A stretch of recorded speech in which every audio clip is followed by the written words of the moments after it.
China Wakes, the struggle for the soul of a rising power. This talk from 1994 lasts about an hour. Nicholas Kristof, co-author of China Wakes. Who was Harold Su? Harold was a young man whose family believed very much in the Communist Party, and he was the youngest foreign ministry diplomat when he first joined the foreign ministry after the Communist Revolution.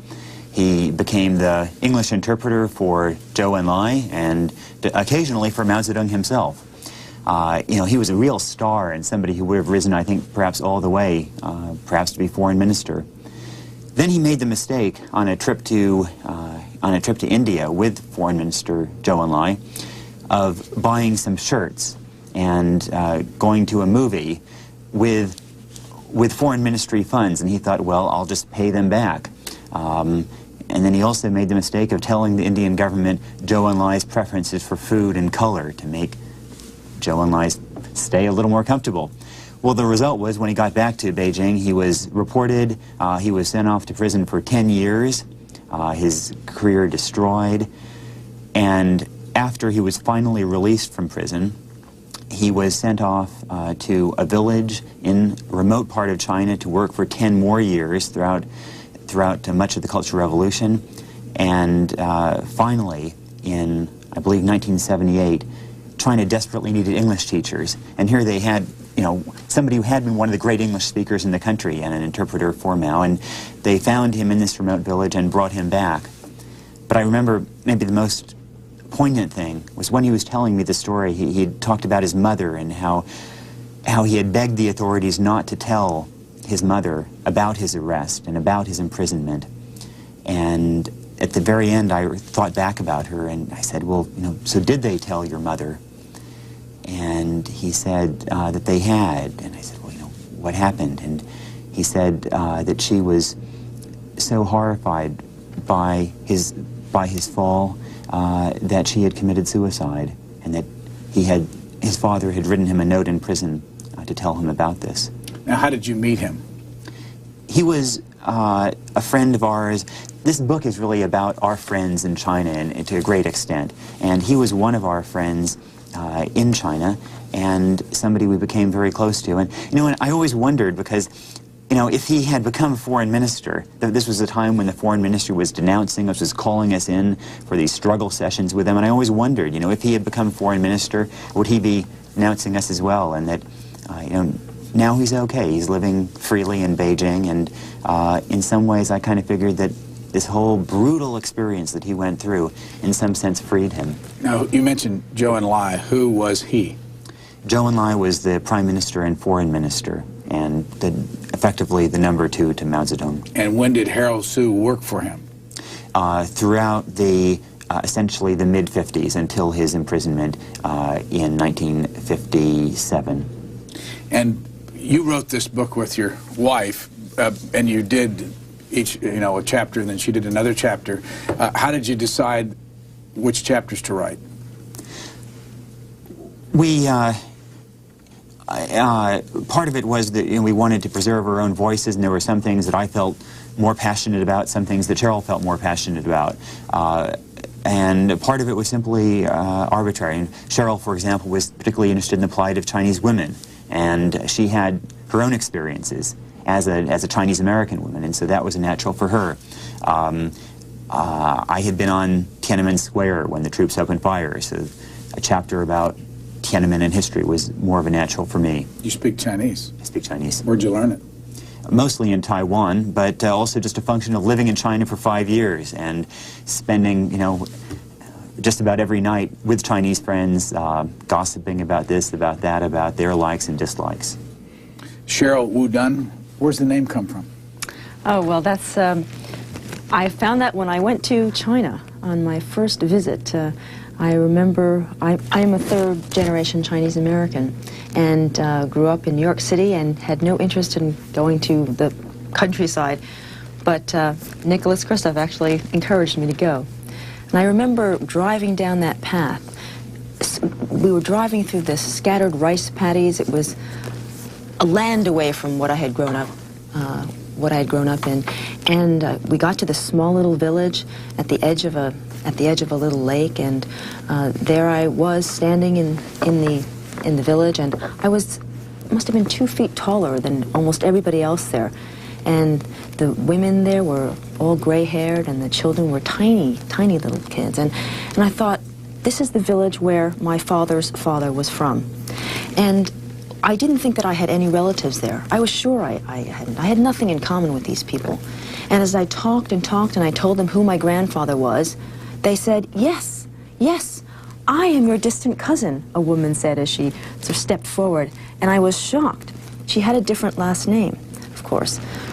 In Cantonese, her last name was, I'm going to pronounce it, it's going to sound awkward, and it was from there that I found the story of how my name had become Wu Dun. What had happened was that my grandfather had bought some papers, which was common in those days, to go overseas to the U.S. And the papers had the same last name, because in Cantonese, my name, the first part of my name is Ng, and he got to Ellis Island, and he said, well, my name is Dan Suk. Now that just really means like Uncle Sam. And they didn't hear the they had no idea what it was. They didn't know what to do with it. So they just heard the Dun. And they said, oh, your name is Dun. So my grandfather for the longest time was William Dunn.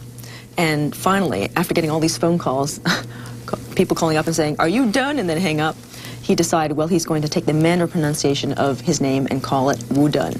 So that's how I'm a Wu Dun. Now, you found out something about your grandfather you didn't particularly care for. Yes, I did. It was rather shocking. While I was there, I discovered that he had had another wife, a wife before my grandmother, and that, in fact, they had both gone to the U.S., the first wife and my grandfather, and she bore him 2 daughters, but no son. And so they went back to China, and on that trip, he decided to leave her there. She wasn't going to be able to bear him any more sons, he thought, and so he took another wife and brought her back to the U.S. and had 3 children, including my father. So it was a very rude awakening to discover that he had essentially abandoned his first wife. He never saw her again, and she stayed there until she died in the 1960s. How did you two meet? We were in Los Angeles. I was working for the New York Times, Cheryl for the Wall Street Journal. And so we started this incredibly complicated courtship whereby we couldn't really talk about what either of us was doing. And, you know, I would leave messages with Cheryl at the Wall Street Journal just as Nick. What was the attraction? What was the attraction to him? Yes. Oh, well, of course. I mean, he was this famous reporter. I remember in the bureau when, see, he was the only business reporter for the New York Times in L.A., and our bureau at the Wall Street Journal had 9 people there. And they were all covering the same exact events that he was, all the same news events. And quite often, we would open the paper in the morning, and they'd say, that Christoph, how did he do this? And all 5 of them would be gathered around the newspaper article trying to figure out, how did this one guy beat 9 other reporters in the bureau? Now, when did you marry? In 1988, just as we were leaving to China. China was our honeymoon. Your honeymoon? So to speak. In the first 7 months, were just a wonderful, wonderful time. You know, we arrived in November 1988, literally fresh from our honeymoon, just after getting married. And that was just the most open time in China's history. We could go off and see friends. We would have lunch with just about anybody we wanted to. One time we drove a friend back into Zhongnanhai, the Chinese leadership compound, which is like the Kremlin. And, you know, it was all okay then, until Tiananmen. Then what? Then, overnight, everything changed. I mean, we were changed. It is an absolutely transforming experience when you're on Tiananmen Square and you are being shot at by these troops and you're seeing kids around you killed. But more, I mean, that was one night, or killing went on a few days, but what was, in a sense, more traumatic almost for us was just the way the whole repressive apparatus clamped down on us. And, you know, we were followed every time we'd leave our apartment. We'd have these government goons behind us, you know, a couple of cars, a couple of motorcycles, trying to figure out our sources. And, you know, our phones were tapped. Rooms were bugged. Our office was broken into. We were called into the foreign ministry regularly to be denounced. It was the worst thing was this fear of getting your friends in trouble. When did you leave China permanently? 1993, at the end of 1993. And this book that you've written, did you spend time doing only that? Yes, we did. We spent a few months while we were still in China, working just on the book. I mean, the book is a culmination of our 5 years there. We heard hundreds of stories from all the people we met, and we've had many, many different experiences. And we wanted China to come alive to Americans. We wanted to tell the stories of the many different Chinese that we met. The minister that you danced with. Yes. That was interesting. In fact, Nick and I had a very good partnership because there were times when the Chinese wanted to meet a foreigner, and they call him a big-nosed foreigner, big-nosed American. I provide the nose. For instance, when he went to Beijing University and he would do interviews, students knew that he wasn't a spy. But me, they weren't always so sure.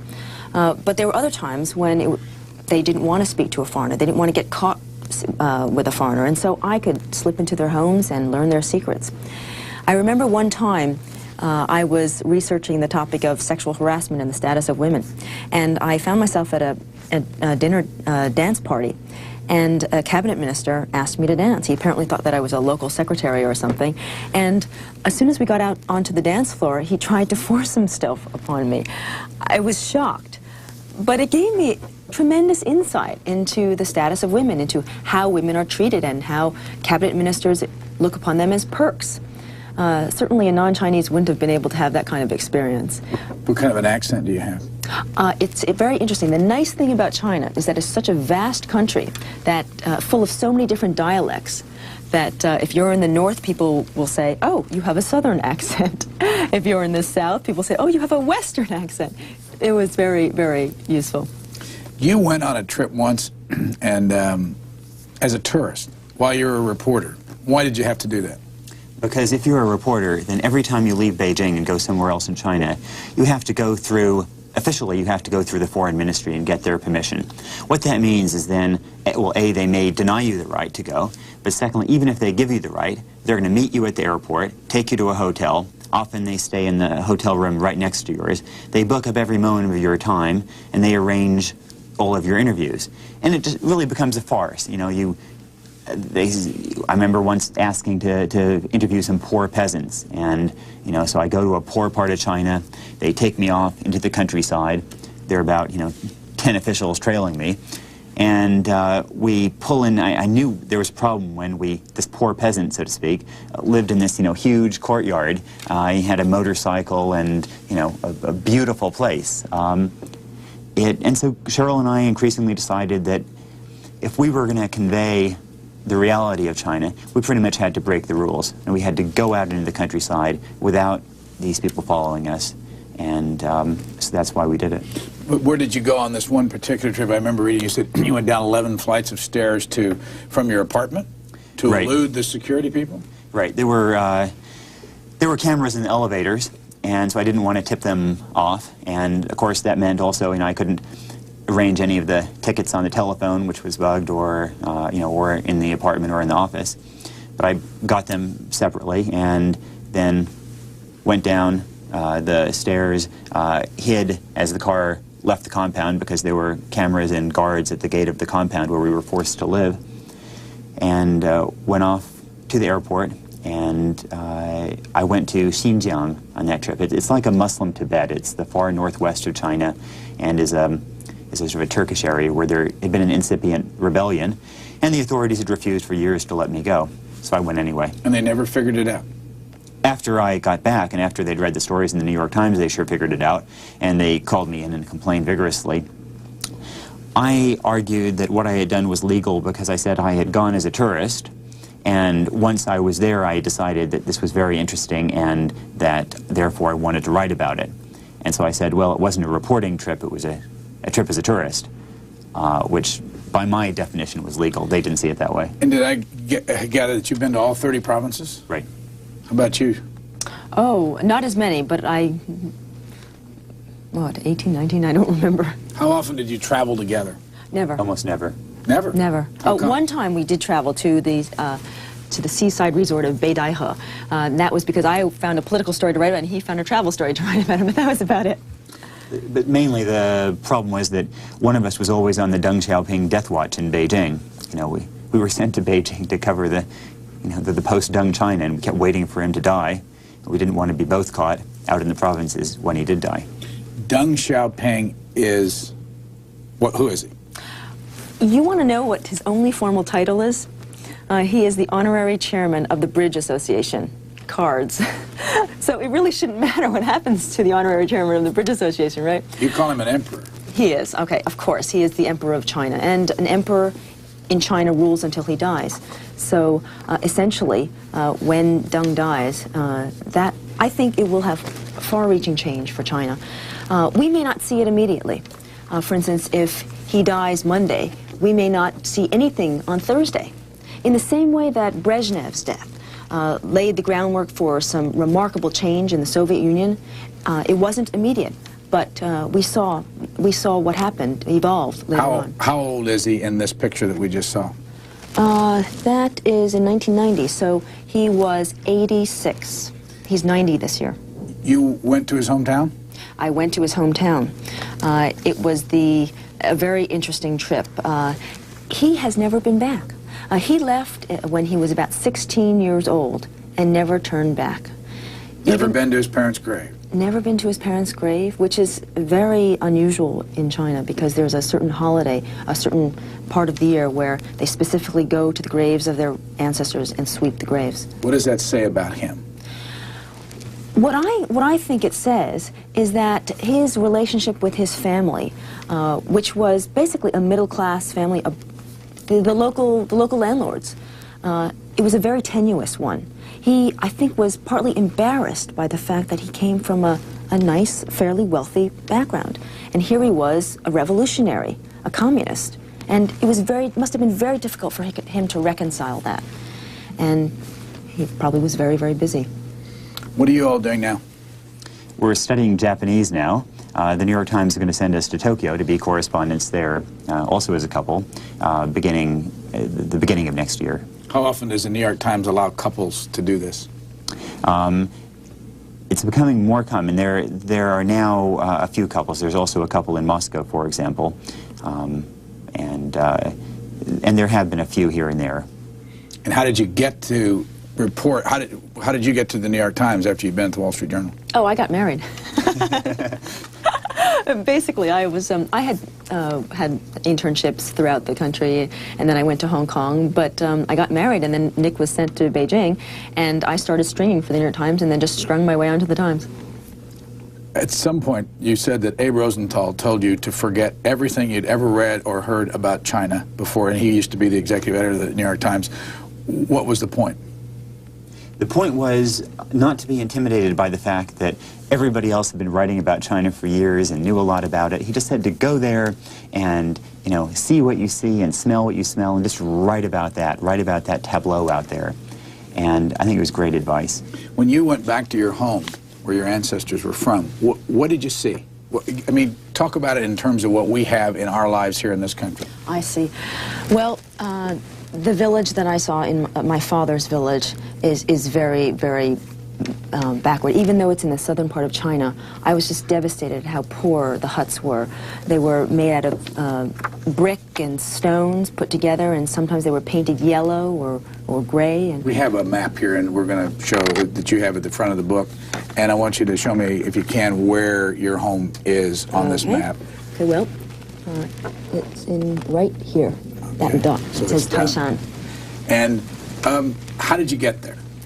We took Nick was with me, we took a van. Well, of course, we got to Guangdong. We got to, we got first to Macau. From Macau, we took a taxi, and we drove through the winding dirt paths in Guangdong province and got to the county Taishan, and then got to my village. What did you notice about your wife as she was approaching her ancestral home? That she was getting, I think, a combination of sentimental and kind of jittery about what she would find. And also, I think, just appalled by the extent to which, you know, these were barefoot peasants in every direction. And that's what you found? That's what I found. It's not exactly Barefoot a glorious. peasants. Yes. Oh, yeah. I mean, a lot of times they were barefoot, or they had sandals that were ripped up and hadn't been probably 10 years old, and their clothes were shabby. And I mean, I wore my sort of worst clothes. I just wore the rags that I could find, and I still felt as though I had just walked out of Bloomingdale's. It was very sad to see that, because I had had so much. Here I had grown up in the States. I was educated at private schools. I took French, and I shopped at Macy's and Saks, and here was my distant cousin who was 60 years old, because in China, of course, the generations, they have kids at a younger age. And there he was. He couldn't even write his name. When I asked him for his address and his name, he had to ask someone else to write it down for him. Where did you go to school here in the States? I went to a school called Fieldston High School in New York City. And then where? And then I went to Cornell University. Got a degree in what? Intellectual history. And your parents are still in New York City? They are still in New York City. What did they do, or what do they do for a living? Oh, they're in business. They have their private businesses. And why did they come here in the first place? They were actually born, well, my father was born in the States and my mother was born in Canada. But my grandfather came over because at that time, everybody looked at the U.S. as the golden land. Everybody wanted to leave China. And that's the sad thing, because back then, this was in the 1920s, people were leaving China because they thought there was no opportunity there. And that's still going on. Even in China today, even though China now is just a remarkable country going through an enormous economic revolution, people still look at America as the land of opportunity. You're from what part of this country?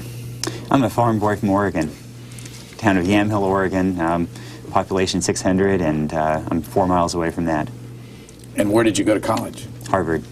How did you get there? What was the, I mean, from Oregon to Harvard's a long way. Well, it helped tremendously that my parents are academics, and they teach in Portland, which is about an hour away from the farm. And so, they always have encouraged me to think about, first-rate colleges and so on. And I think it helped that Harvard was probably looking for Oregon farm boys to round it out. What'd you do after that? Then I went off to Oxford on a Rhodes Scholarship to study law. At that time, law seemed terribly interesting. Then I studied law and decided it wasn't. Did you get a law degree? A British law degree, yeah. Can you practice law in the United States? No, I couldn't. There are a couple of states where I could take the bar exam right away. I never took the bar. I think Nevada, I could take the bar exam, and there, in New York, I'd have to, I think, go to some kind of committee and request permission. When you got to your wife's village, what are the things, looking back on it, that you remember? I just remember thinking, thank God Cheryl's grandfather left. And I remember also thinking that I wondered what had happened to the person who had sold Cheryl's grandfather the papers that he'd used to get to the U.S. Here was somebody else who had the right to come to the U.S., and he had sold those papers. And I wondered if his grandkids were there in the village, barefoot and penniless and not very well educated, because perhaps their grandfather, wanted some cash at the time. Carpeting on the floor, cars in the village, stoves in the house, refrigerators. None of that. None of that. None of that. When I went there in 1987, there was none of that. There were no refrigerators. They cooked on a very, very primitive, I think they had their own coal, which they would cook on, but it was very primitive. And, sometimes the stones or the bricks would fall out, would have rotted away, and they had no money to repair it. They had chickens, they had pig living right in their front yard. It's not really a yard, it's just in front of the house. That was in 1987. It's very different now. China has just, the economic strides are remarkable. I went back there in 1993 as well. Back to your home? I went back there to see what had changed. Well, one family there was having a celebration because the grandchild in the family was 1 month old. That's a tradition in China. And so there was a big banquet going on, and everybody from villages in the area were coming, and they were sitting down to an 8-course meal. Eating what? Eating all sorts of things. They were eating meat, also chicken, they were eating pork, they were eating all sorts of vegetables and mushrooms. Would they have done that in 87? 1 month celebration, they would have celebrated it, but not nearly as much as they. I mean, maybe they would have had their few greens or vegetables, because they are farmers basically, and so they do produce their own food. So they will have a lot of vegetables and rice and not much meat at that time. But they would have had some. They would have had some meat. Who's Gregory? Gregory's our elder son. He's 2.5 years old now. There's a. Oh, well, that's very interesting because. You have another son? Yeah, there's another one, Jeffrey. He was just 4 months old. And then how did you do this in the middle of all these this activity over there? I mean, where was Gregory born? It was funny. I mean, you know, you figure that there are 20 million babies born in China each year, and that it should be no problem. But we kind of figured that ours, we wanted born in Hong Kong. So he was born in Hong Kong, and then the Chinese authorities refused to give him a visa to get into China. Well, we got him a tourist visa through a friendly travel agent, what the Chinese call the back door, and got him this, and then sort of smuggled him into China on this tourist visa. And then the foreign ministry refused to give him a residence permit. The foreign ministry was mad at us at that point for some articles that we'd written about the prime minister, Li Peng. And so they wouldn't give Gregory his permit. Cheryl ended up taking Gregory, you know, this tiny baby in swaddling clothes, to the foreign ministry to see if he would, you know, melt their hearts, you know, or poo on them at least. It didn't work? Neither worked. They had no hearts to melt. What is it that you did that made the foreign ministry so mad? It was an article that Nick had written.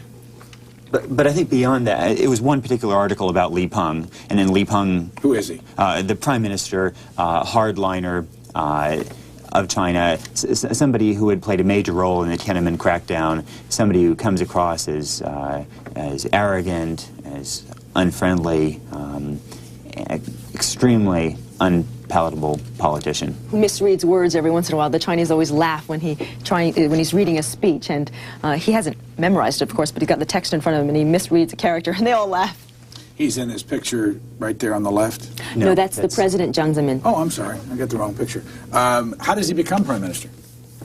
Well, he benefited greatly because he was Zhou Enlai's adopted son, and Zhou Enlai's widow helped him out a great deal. I mean, you know, the communists have become a little more like a dynasty, and that nepotism helps tremendously. Those kinds of connections to previous leaders help a great deal. Well, when you wrote the article, how did you know right away, or how soon did you know that they didn't like the article? Well, we later heard that what happened was that Li Peng's office, you know, called up the foreign ministry to berate them. You know, how can you allow these reporters, Christoph and Wu Dun, to be writing these kind of slanderous attacks? And so the foreign ministry called me in to complain about that article. They broke into our office. They ordered the tax bureau to audit our taxes. The surveillance on us just increased dramatically.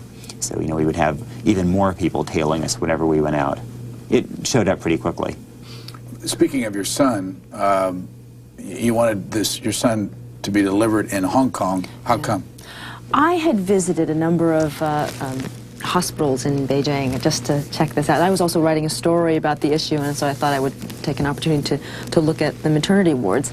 And it was perfectly fine. I'm sure that I would have had no problem, but I just thought, what if?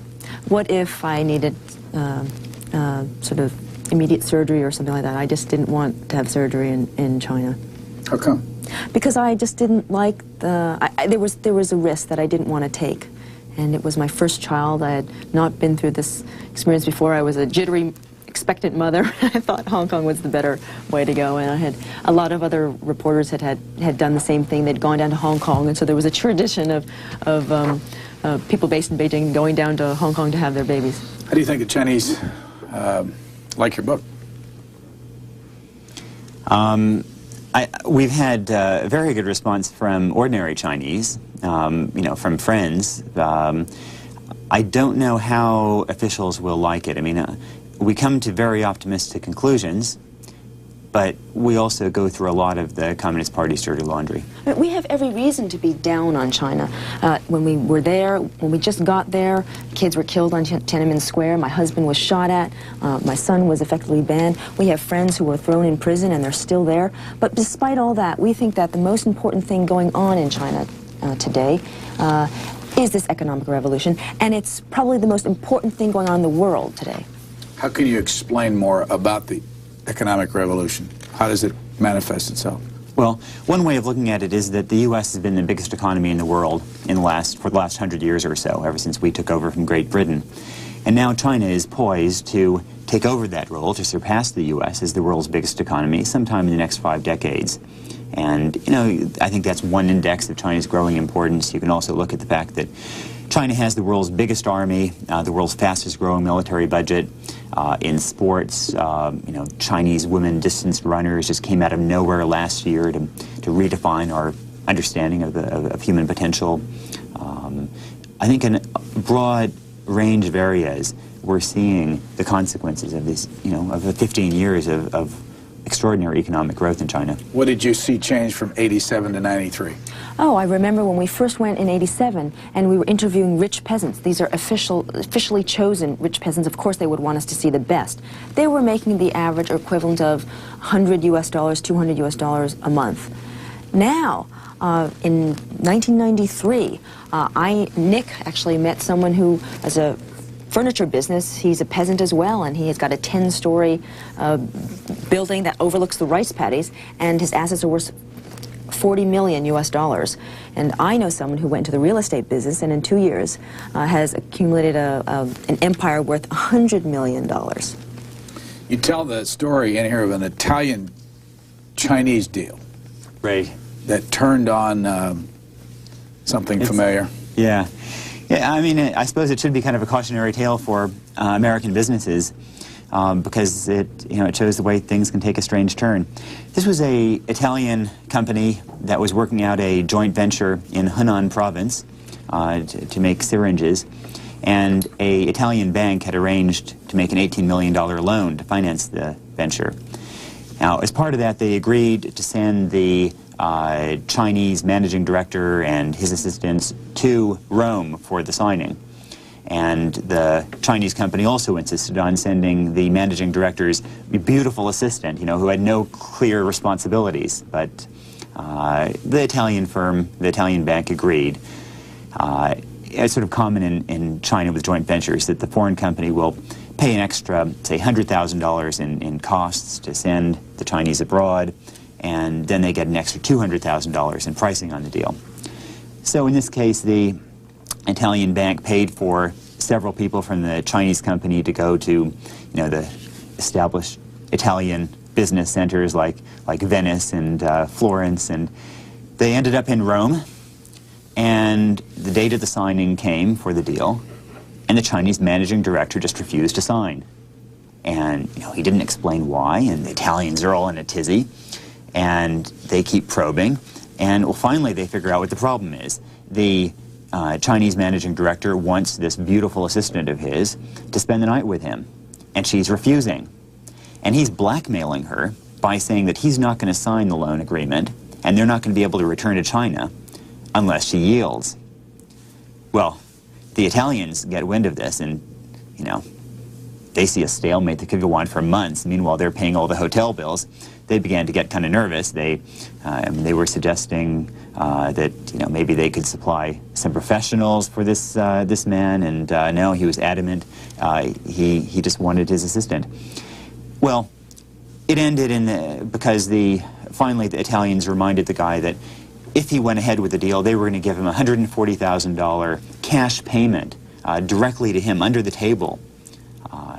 You know, nominally a consulting fee, basically it was a bribe, if he went ahead. And so he did. He signed the deal. They all went back to China, and, you know, and they lived happily ever after. Not quite. Well, the situation wasn't ideal. It wasn't ideal in the sense that obviously the man wasn't punished, and in fact he got $180,000 as his commission, as his bribe. But also, I think if you look a little more closely, there was some progress in the sense that And the woman was able to fight back in a way that she probably would have not have been able to in earlier years. And if the man tries to punish her, if he tries to kick her out of her job, well, she can get another job at another company. If he puts a nasty note in her personnel file, then, you know, personnel files don't really matter anymore. And so, you know, she has alternatives in a way that in Maoist China she never would have.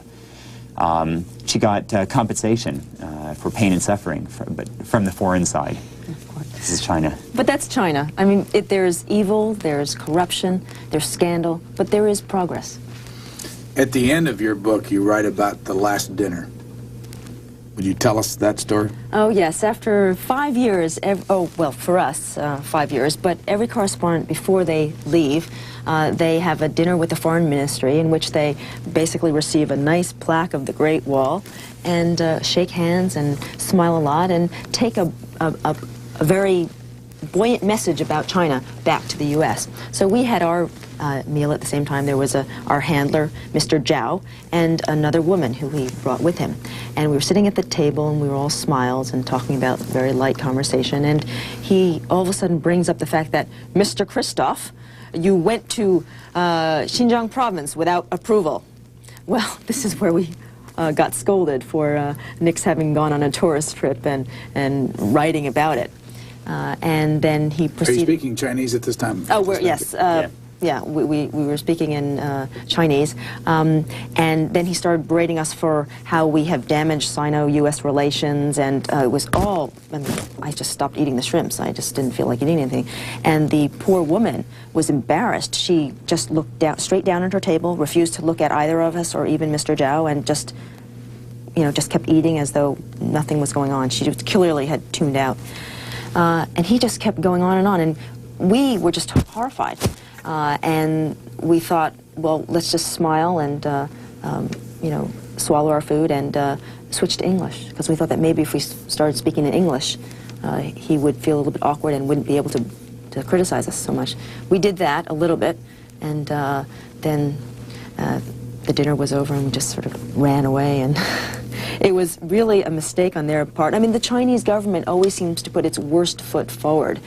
They have an impeccably awful sense of public relations. Here was an opportunity to leave us with a nice picture of China, and yet they ruin it they spoil the dinner and, you know, leave a bitter taste in our mouth. I'm not sure that this is accurate, but I believe that the largest number of foreign students in America today are Chinese. That's right. Why? I mean, with the picture you paint and the spies and all that stuff, why do they let their people come here, and do they follow them around the United States? China, you know, however awful its human rights situation may be, is a lot less awful than it used to be. It's opening up by the day. It's becoming, you know, it's not nearly as closed as East European countries were. And indeed, you know, by and large, Chinese can go abroad now if they want to. And so you have this huge exodus of around 50,000 Chinese students coming to the U.S. Now, once there are spies who do keep an eye on others who are politically active. They may get in some trouble if they go back. But again, you know, I think the Communist Party is losing its ability to either inspire people or terrify them. You write that you were sympathetic to the communists. Yeah, when I first arrived in China, I had some sympathies with the Communist Revolution. I mean, I think that if I had been a Chinese in the late 1940s, I might well have been a communist. You know, they promised to overturn corruption, to divide up the land, and it's clear that first they did a fair amount of good. You know, they raised the status of women, they had literacy campaigns, all of that. What about you? Would you have been a communist? No. No, I didn't really have any kind of affinity for that. What about the family when you were growing up? Oh, my parents were, in fact, my grandfather on my mother's side was on the welcoming party for Sun Yat-sen, the other side, the Taiwan side, so they were not communists. Who took your place, by the way, from the New York Times in China, and can you buy the International Herald Tribune in any hotels? Our successor is a fellow called Pat Tyler, And yeah, you can buy the Herald Tribune, you can buy the Hong Kong papers, you can buy Newsweek and Time, all in the Beijing hotels. I wrote down the name Ah Chang. Mm-hmm. Who was he? He was a man who, he's a Cantonese. What does that mean? And that means that he is from the southern province of Guangdong, and he lives in what used to be called Canton, but now everybody refers to as Guangzhou. And let me stop you. If you live in Guangdong province. Guangdong province. Guangdong province. How close to Hong Kong? Oh, that's very close to it. Borders on Hong Kong, and that's where my home village is. So if people go to Hong Kong, they can get in a train or in a car and drive right up there. Right. Right. Okay, go Right. ahead. Right. And he's a very interesting case because every time I met him, he would be richer. He would be more he would have all these new business ideas.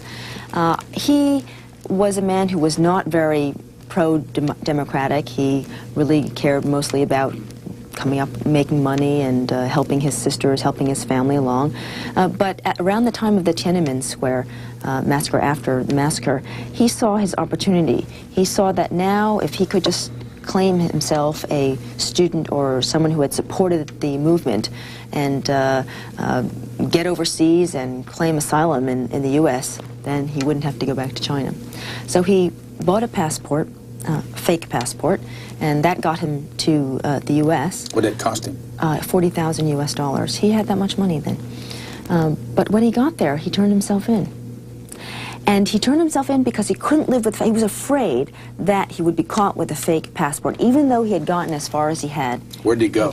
He went through, not directly to the U.S., he went through Asia, spent some time in Singapore and Japan, and then back to the U.S. And he turned himself into? He turned himself into the authorities, to the U.S. authorities, and he thought that they would be sympathetic to his cause. He said that I was I sympathized with the students and I helped them, and I'm afraid that I'll be persecuted if I go back to China. They didn't pay any attention to him. They sent him on the first.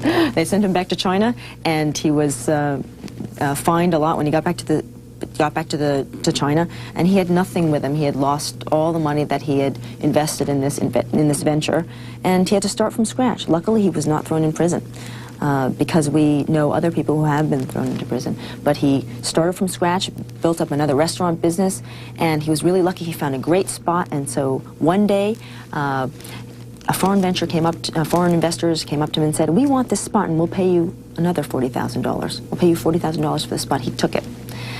Now he's running all sorts of businesses. Now he's going into the pharmaceutical business.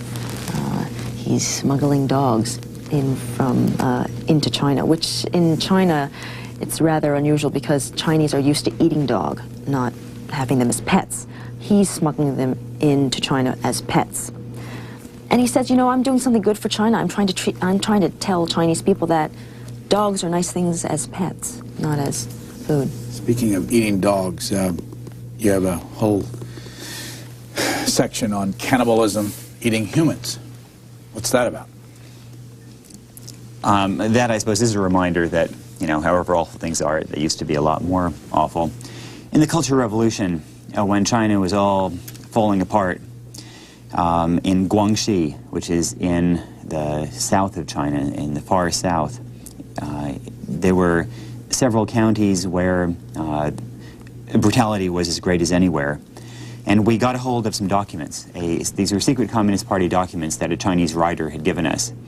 And they outlined just extraordinary brutality, where perhaps the biggest incident of cannibalism in modern times, but it wasn't, because of famine or some sort of psychopathic murderer. This was politics. What would happen is the Red Guards, Mao's Red Guards who were leading the Cultural Revolution would be struggling against some kind of landlord or somebody they would call a counter-revolutionary. They would beat him to death, and then they would have the crowd eat his flesh as a way of proving their hatred for this kind of person. And so you had some students, roasted their principal in the schoolyard, and all the students would have to eat it to sort of show their hatred for these people. In one case, the first student to take some flesh from the principal's body was the boyfriend of the principal's daughter, because he wanted to show that he hated that man, that he had no affection for the family. You had... What year was this during the Great Leap Forward? No, this was mostly in 1968 in the Cultural Revolution. When was the Great Leap Forward? That was 1958. And that's where you read a lot about the famine. Yeah, that was the worst famine in world history. It provoked the worst famine in world history. 30 million people died. Why? And what caused the famine? It was a combination of a lot of factors. Part of it was that China had just been collectivizing its countryside, and it had been paying attention to all these kinds of grand projects to, for example, to have steel mills all throughout the countryside. Peasants were ordered to, throw in their metal implements into these backyard steel furnaces, and so they were spending all their times on these things producing worthless steel, losing their implements. They started all kinds of, grand projects to build aqueducts, to build dams, this kind of thing, and they neglected the countryside. And then finally, Mao kind of deceived himself. I mean, he kept telling people that if they just tried hard enough, they could increase grain output, by 100% or more. And so all the local officials started, they saw that if they didn't report these kinds of outrageous figures, then they would be in trouble. So they began reporting to the center, oh yeah, that our county's grain output rose, whatever, 100%. And so the center began demanding more grain from the localities, and there wasn't enough to feed the peasants, and, 30 million people died. You write about it, is it Edgar Snow, who wrote for Look magazine, who told his audience years ago, back in those days, that there was no such thing as a famine? That was one of the scariest things for us as China watchers, that, at that time you had a whole legion of China watchers travel throughout the country, and Edgar Snow was, the most prominent of them. And they interviewed people, they traveled around in some cases for months, and they concluded that the one thing they could be sure of was that there was no famine going on. And obviously, in retrospect, they were hoodwinked. And Cheryl and I, we really began to wonder about our own ability 30 years later to really know what was happening, especially in the countryside. And, there were times when we really thought that, when we were surprised by how much could happen out there that we had no clue about. One of the things that we were most proud of, the stories that we were most proud of, was about the family planning clampdown that took place. It began in 1991, and it led to the forced sterilization of millions of women. Basically, there's a one-child policy in China. People are allowed only one and sometimes two, and depending upon the area, remote, if it's very remote, 3 children. But because Chinese families, especially in the countryside, they favor boys over girls. And so if they only are allowed 1 or 2 kids, they want it to be a boy. Lineage is passed down through males, and daughters marry outside of the family. So they want boys. So the result is that every year, 1.7 million baby girls go missing. Some of them are unreported. Some of them are the midwife takes the head of the newborn baby and dunks it into a bucket of water. A lot are aborted, done even before they are born, because of the new machine that is probably the most remarkable in China, having the most pervasive influence, and that's the ultrasound machine. Expectant mothers go to the doctors, and they're not supposed to learn the sex of the fetus, but if they pay a bribe to the doctor will tell them. And if it's a girl, they usually abort it. And then, after they've had maybe 1 or 2 kids, the woman is forced to go through a sterilization. So we learned about this. We wrote about this, and we were very proud of it. We learned about it 2 years after the clampdown had begun. The foreign community learned about it 2 years after it had begun. And no policy, probably in the world, affected so many people so intimately as this family planning clampdown. You say that World Bank figures show that by the year 2025 that the population will go from 1.2 billion to 1.6 billion. This country will have 307 million in it, and Japan will only grow by 2 million to 127 million. What do those figures tell you? Well, they underscore that China does have a genuine population problem. I mean, every year China adds to its population 16 million people, which is equivalent to the entire population of Australia. But still, again, I started off fairly sympathetic to China's population policy, and the more I went on, the more I thought it was just tremendously brutal and not worth it. Chapter 10. I'll show this picture because you have it in your book. You start off this with an excerpt, a rather, how would you describe it? Startling one. Startling excerpt from a Crazy. book. Why? Because that just shows how far China has come. People still have this image of the Chinese as prudish people who don't like to talk about anything that touches on sex. But of course, you know, the population is growing enormously, so it does exist in China. And it exists in the literature now. This one book that was written by an author who actually has a fairly good reputation for writing good fiction, he wrote this book called Wasted Capital. And it's about the decadence. It's about the lewd lives of several individuals. And he just describes, for instance, a woman dies masturbating with corn cobs. I mean, it's just, some of the images are just outrageous. And it did very well in China. In the last few weeks and months that we were there, it was a hot seller, and the authorities tried to ban it several times. Finally, they did ban it, but there were still a lot of copies that had already gotten out. Your first book? Yes. What do you think of the process? It was a wonderful one. You know, we really enjoyed really every part of it. Pictures, the editing, cover, everything. What do you think of it? I really like it. I think it was just a wonderful process. Here's your dedication. Was this a hard choice? No. I mean, our parents had just been so supportive the whole way through. We wanted to recognize them. Who is what's the name on the bottom? She's my sister. And is she the one that's in Hong Kong? No. Obviously not, because she died in 1983. She was on the KAL flight, the KAL 007, unfortunately. Where was she going? She was going to Hong Kong. And how old was she at the time? She was 21.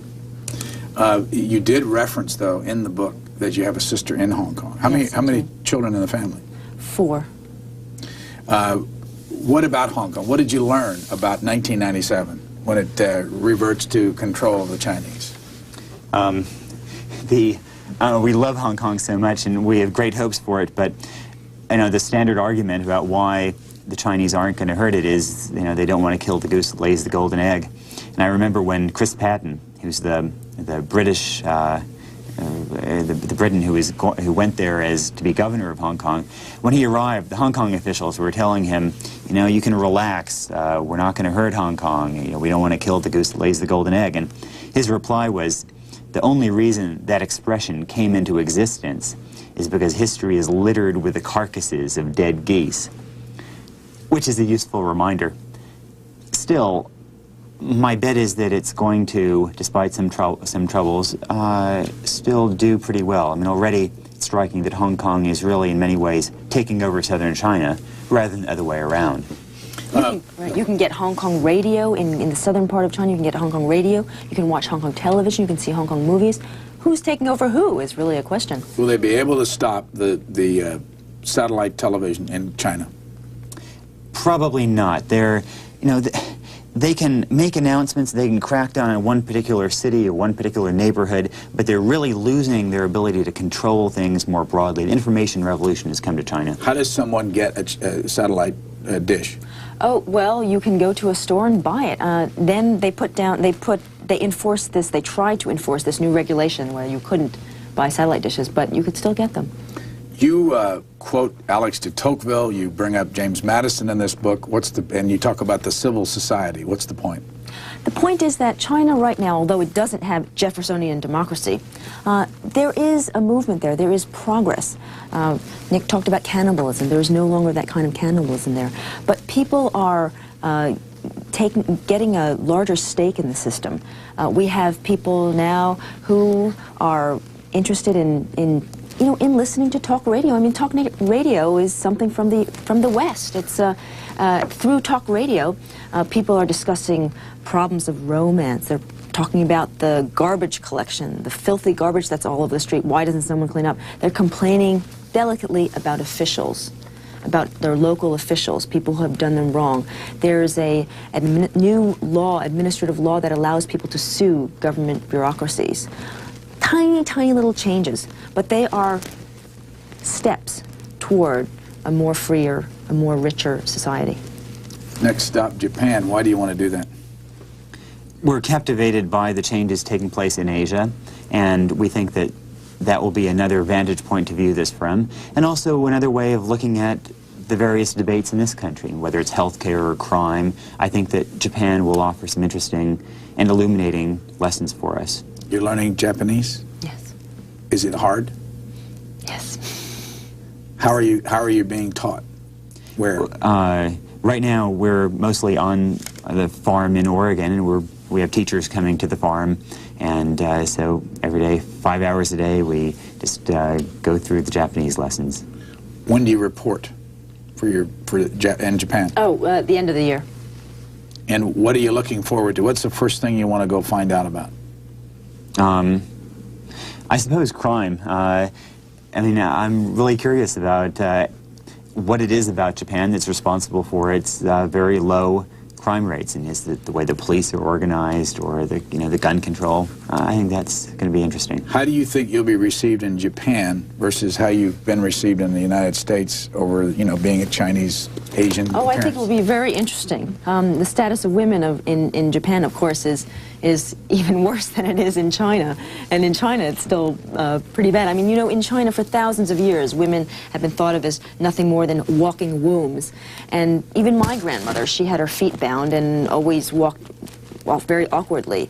And you would have thought that after 10 years of reform, 15 years of reform in China, that the status of women would have risen dramatically. But in many ways it hasn't. You have the rise of the market, and with the rise of the market comes sinister industries like, for instance, you have a trade in copper, you have a trade in toys and clothes, but you also have a trade in women.